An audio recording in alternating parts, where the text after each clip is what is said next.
All right, ladies and gentlemen, we are doing statistics 9.1. We're talking about central tendencies or measures of central tendencies. What we are talking about here is a way to describe the numerical data. Definitions. This section is really content heavy, so it's going to be a lot of things that you're going to need to remember. So if you have trouble remembering those, you want to make sure that you take the time to highlight and color code or whatever makes you happy in order to be able to remember them. So if they're asking for the mean, they want the average. So add and then divide.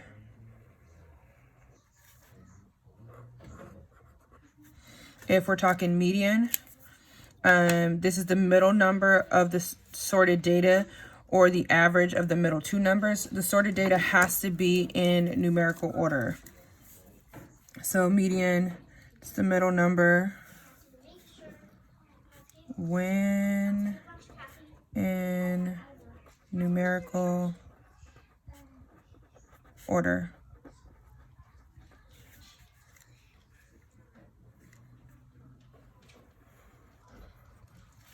Okay. If we are talking about the mode, this is the most common number, so the one that shows up the most. And so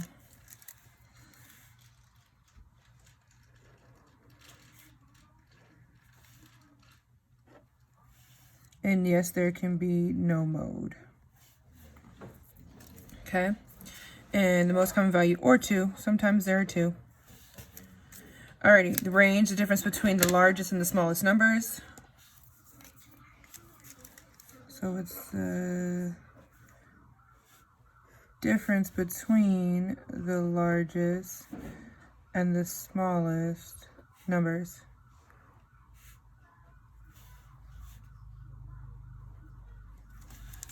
Okay. Outliers, any value much greater or much smaller than the rest. The much greater, much smaller is not necessarily what you eyeball for the outlier.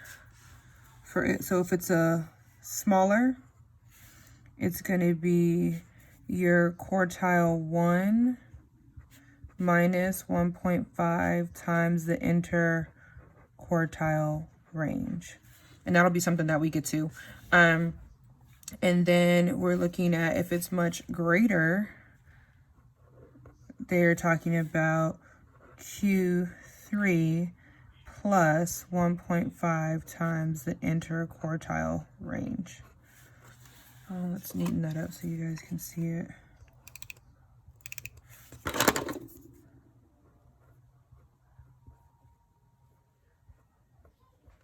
All right, so interquartile range, we'll talk about that as we get a little bit further. Bimodal, when a data set has 2 modes, so if there's more than one mode, then it's considered to be bimodal. So 2 modes is bimodal, hence the bi part means 2. Mid-range, the average of the range of the data set. So again, this one we're looking for an average.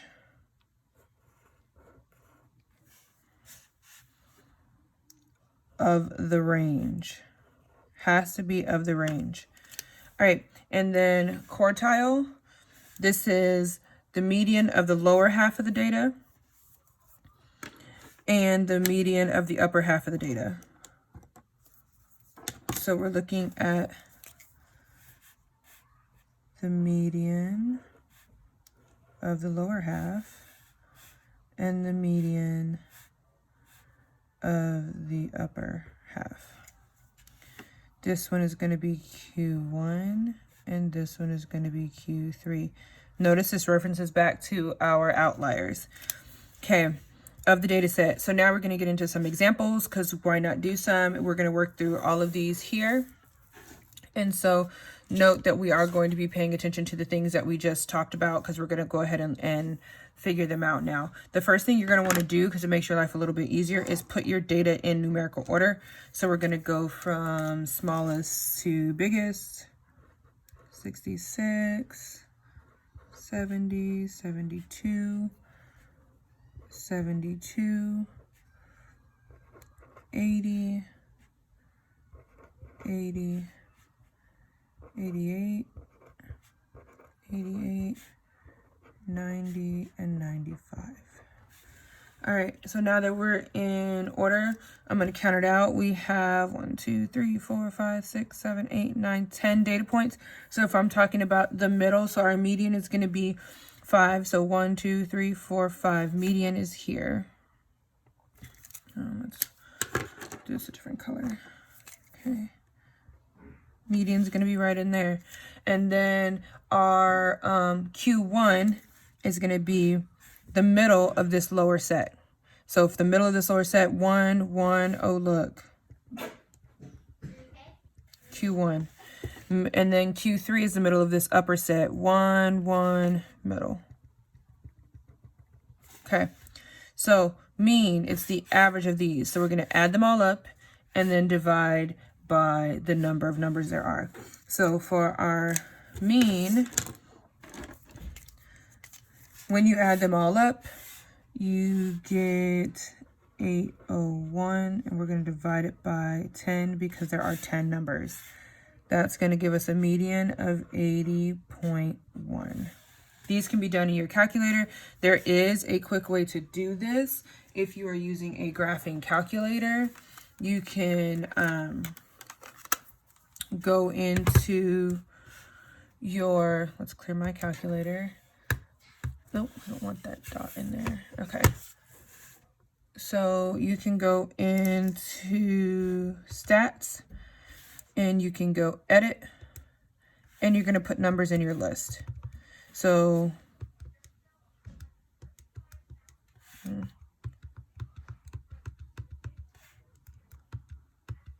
okay, so the number is 66, 70, 72, 72, 80, 80,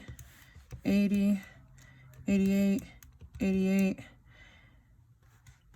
90, 95. Okay, those are all my numbers.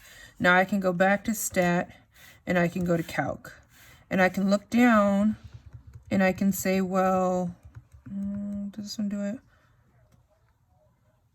I think it does. Hold on.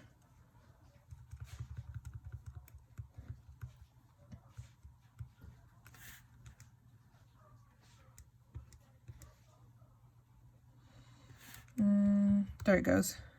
Okay, so I have my median, I have my Q1, I have my Q3, oh look, Q1, Q3, median, it's going to be 80 because it's the average of those two numbers, and then my median is up here at the top, the X. The X with the line over the top is your median.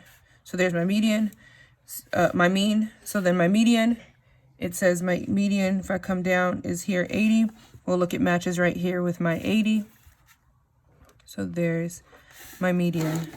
My mode, so my number that appears the most, that one we just count out. So if I'm looking at my mode, so there's two 72s, there's two 80s, and there's two 88s. So this is going to have 3 modes.